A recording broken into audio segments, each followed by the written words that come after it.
ያፌት ኤፍራታን በሩን ቆልፎባት ይሄዳል። እናም ሰራተኛዋ ትመጣለች እና የዚህ ቤት በሩ መክፈቻው ቁልፍ አለሽ ትላታለች ማለት ነው። እናም ቁልፍ የለኝም እኔም ስለማልወጣ ትላለች።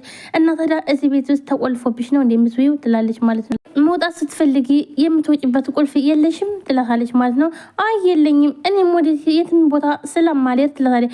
እንዴ ቆይሽ የሆነ ነገር ብትፈልግስ የሆነ ነገር ቢፈጠር ለምሳሌ ቤተሰቦች ቢፈልጉሽ እንዴት ነው የምትወጪው ትላታለች። ታውቂው አለቃ ማንም እንዲወጣና ማንም እንዲገባ አይፈቅዱም ለዛ ነው ትላለች። በጣም ትናደድና እረ እንደዛ ነው እስኪ እናያለን። በጣም ጥሩ እስከ መቼ ድረስ አስሮ እንደሚያስቀምጠኝ እናያለን ትላለች። በቃ ግን ቆንጆ ምርጫ ላይ ጎበዝ ናቸው። ቆንጆ ቀሚስ ነው የገዙልሽ ትላታለች ለኤፍራታ። አዎ ምርጫ ላይ ጎበዝ ነው። በምርጫ እሱ አይታማም። በጣም ጥሩ መራጭ ነው ትላታለች ማለት ነው። ሰራተኛውም ማለት ብላ ትጠይቃታለች። እሱ አይጠቅምሽም ትላታለች። እናም ስልኬን ፈልጌው አጣውትኝ አላየሽውም እዚያ አላየሽውም ማለት ያፌት ክፍልም አላየሽውም ስልኬን ብላ ኤፍራታ ትጠይቃታለች። ስልኩበት ክፍልም ስታነጥፊ አላየሽውም ትላለች ማለት ነው። ሰራተኛዋም እንዳላገኘችው ትነግራታለች ለኤፍራታ። ይሄ የማይረባ እኔን እዚህ ማገቱ ላይ ቀር ደግሞ ስልኬንም ወሰደው ብላ ኤፍራታም ትናደዳለች። በጣም ጥሩ የድሮዋን ኤፍራታን እንዳልሆንኩ አሳየዋለሁ ትላለች።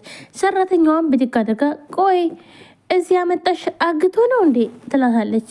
አይደለም እኔው ራሴ በፍቃድ ነው የመጣሁት ትላታለች ሰራተኛዋ። ቁርሱን ማነሳሳት ከፈለግሽ ማነሳሳት ትችላለሽ። እዛ ጋር ብርጭቆ ስለተሰበረ ተጠንቀቂ እንዳይጎዳሽ ትላታለች። ምክንያቱም ያፌትና ኤፍራታ ሲጣሉ ኤፍራታ ብርጭቆን ወርውራ ሰብረዋለች ማለት ነው። እናም ብርጭቆ እንደሽን እንዳይቆርጥሽ ትላታለች ኤፍራታ። እሺ እመቤት ትላታለች ማለት ነው። ከዚህም በኋላ እመቤት እንዳትይ እኔ ካንቺ በምንም አልሻለም ትላታለች። ከፈለሽ ካሁን በኋላ ጥሩ ጓደኞች እንሆናለን ትላታለች ማለት ነው። ሰራተኛዋን ብድግ አድርጋ እንዴ አረ ከመቼ ዕለት ወዲህ ሰራተኛና ሰሪ አንድ ላይ ጓደኛ ይሆናል ትላለች። ማይሆነውን ትላታለች። እናም ኤፍራታን ብድግ አድርጋ እንደነገርኩሽ ነው እኔ ያንቺ አሰሪ አይደለሁም ትላታለች።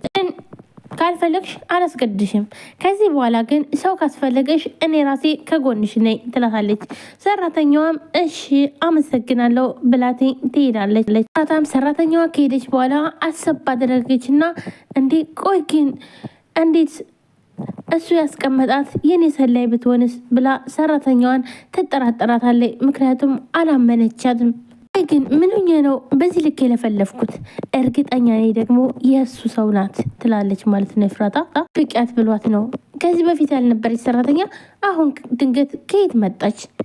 ኤፉ ጠንቀቅ በይ ትላለች።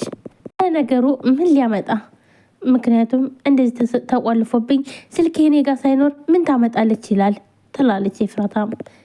ከዚህም በኋላ ተስፋ ቆርጫለሁ ሰዎች ጋር መገናኘት አልችልም እያለች ከዚህም በፊት ከሴቶች ጋር ያሳለፈችውን ነገር ታስታውሳለች።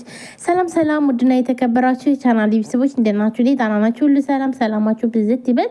ለዚህ ቻናል አዲስ የሆናችሁ ሰብስክራይብ፣ ላይክ፣ ሼር በማድረግ ቤተሰቡ ነው ቤተሰብ ናችሁም ከልብ ነው ማመሰግነው። ውድ ቤተሰቦች ዛሬም ሐረግ ድራማ ቀጣይ ክፍል ይዤላችሁ መጥቻለሁ ማለት ነው። ሁላችሁም ላይክ፣ ሼር፣ ሰብስክራይብ እያደረጋችሁ አበረታቱኝ። እንዲሁም ገና ዛሬ ይህን ቻናል የምትመለከቱ ካላችሁ ሰብስክራይብ አድርጋችሁ የደወል ምልክቷን መጫናችሁን አትርሱ። ሁላችሁንም ከልብ አመሰግናለሁ። ውድ ቤተሰቦቼ እንግዲህ ኤፍራታ ያፌትን ለማግባት ወስናለች። ያፌትን አግብቼ የናናትን ቤት ማስመለስ አለብኝ ብላ ወስናለች ማለት ነው። እናም አሁን ላይ ኤፍራታ ከያፌት ጋር አብራ ብትሆንም ነገር ግን እየተጣሉ ነው ማለት ነው። ምክንያቱም ብዙ ነገር በቃ እሱ እንደሚፈልገው እየሆነችለት አይደለም። እሷም ቢሆን እንደዛው እንዲሁም ብርጭቆ ወርውራ መተዋለች ማለት ነው።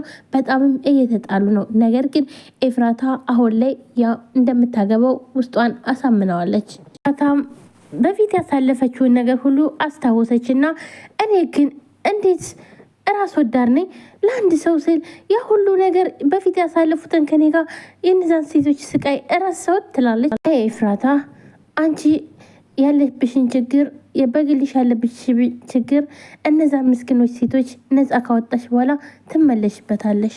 ደውም እኮ ያፌት ማግባቴ በጣም ይጠቅመኛል።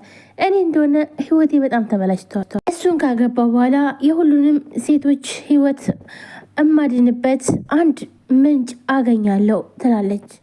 እሱ ከታሰረ በኋላ ደግሞ ይህን ቤት በሚስትነት መብት ወስጄ ለናታን እመልስላቸዋለሁ።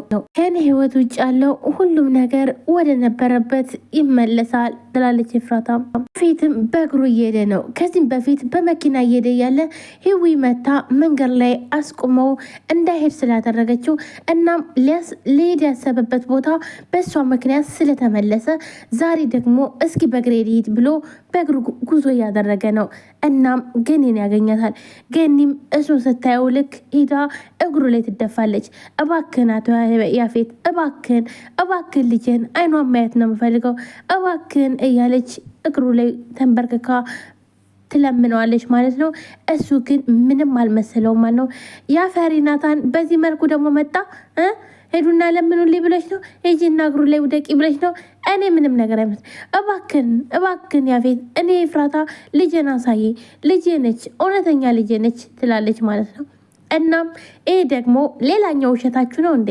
ኧረ እባክሽ እኔ ይኸውልሽ፣ እኔ ያፌትን መቼም አትሸውጅኝም። እኔ እንደዚህ የሚሸወር ሰው አይደለውም። ሄጂ እነዛን ትሸውጃቸው ይላታል ማለት ነው። እናም ገኒን እናት ነኝ ስትል ጭራሽም አልሰማችም። እናም ኤፉዬ የወጣችው ይሄን ነገር ሰምታ ነው። መስማት ባልሆነ በሌለ ማለትም መንገድ መስማት በሌለባት መንገድ ላይ ነው የሰማችው እና በዚህ ተናዳ ነው ከቤት ብን ብላ የጠፋችው። እባክን ያፌት ብላ እግሩ ላይ ወድቃ ብትለምነውም እሱ ግን ሊሰማት አልቻለም። እሷ አይውልህ ባይሆን እንኳን የምትወዳትን ምግብ እዤላታለሁ እባክህ ይችን እንኳን ትቅመስ እያለች በምሳቃ ምግብ ይዛ ያችን ምግብም እንደያዘቻትኝ ነገር ግን ያፌት ገፍትሯት ጥሏት ይሄዳል ማለት ነው። እናም በጣም ተለቅሳለች እና በቃ ዛሬማ አልሄድም እዚችውም ቢሆን አድራታለሁ እንጂ ብላ ገኒም ቁጭ ብላ ስጠብቀው እያለ ዳግም ይመጣል ማለት ነው። እናም እማዬ ምንድን ነው ሲላትኝ ከዛም በኋላ ያፌት ደግሞ ያክስቱን ልጅ ያገኘዋል። ያክስቱን ልጅ ያገኘውና እናፈልግሃለሁ አንድ ነገር እንድታደርግ ይፈልጋለሁ የሆነ ነገር ካረክልኝ ይለዋል። አንተ መቼም ያለ ገንዘብ አትንቀሳቀስም አይደል ይለዋል ማለት ነው። እኮ በቃ እሺ ዛሬ ግን ገንዘብ አይደለም የምፈልገው ይለዋል ማለት ነው። እናም ሂድ በቃ እሺ ይለዋል። እሺ በቃ ግን ምንድነው የምትፈልገው ይለዋል። እስኪ ያንን የቢኒያም ያጎቱ ልጅ ታውቃለህ ዳግም የሚባለውን ይለዋል። ዳጊ እንዲያው ጓደኛዬ እኮ ነው ይለዋል ማለት ነው። እና እስኪ እነሱ ቤት ሄድና ኤፍራታ የማን ልጅ እንደሆነች አጣርተን ንገረኝ ይለዋል ማለት ነው። እሺ ችግር የለም ግን እኔም አንድ ነገር የምጠይቅ ነገር አለ ይለዋል። እሺ ምንድን ነው? ያቺ ቆንጅየዋ ልጅ በጣም የምታምረው ልጅ ማለትም ከድሮ ጓደኛ ጋር ከዛ ከቢኒያም ጋር ያለች የቢኒያም ፍቅረኛ በጣም እኔ አፍቅሬያታለሁ ጽዮን የምትባል እና እኔ ጋር ለእኔ በቃ እኔ መልስለታለሁ ችግር የለም ይለውና ከዛም በኋላ ያፌት በጣም ይናደድና በጥፊ ይመታዋል። አንተ ገናውን ባይኔ በብረሩ መጣ በብሌኗ መጣ አለችኝ የለችኝም በዚች ምድር ውስጥ ላይ ስኖር እሷ ብቻ ነች ያለችኝ ብዬምና ጭራሽ በሷ መጣ ብሎ ልጁም በጥፊ ይመታዋል። ምክንያቱም ጽዮን የያፌት እህት ነች። ነገር ግን ናታንን ለምን እንደዚህ ሊጠምደው ቻለ? ማለትም ለጽዮን በጣም ብዙ ቦታ አለው ይጨነቅላታል። ግን ያፌትን ማለትስ ናታንን ለምንስ ጠለው? ለምንስ እንደዚህ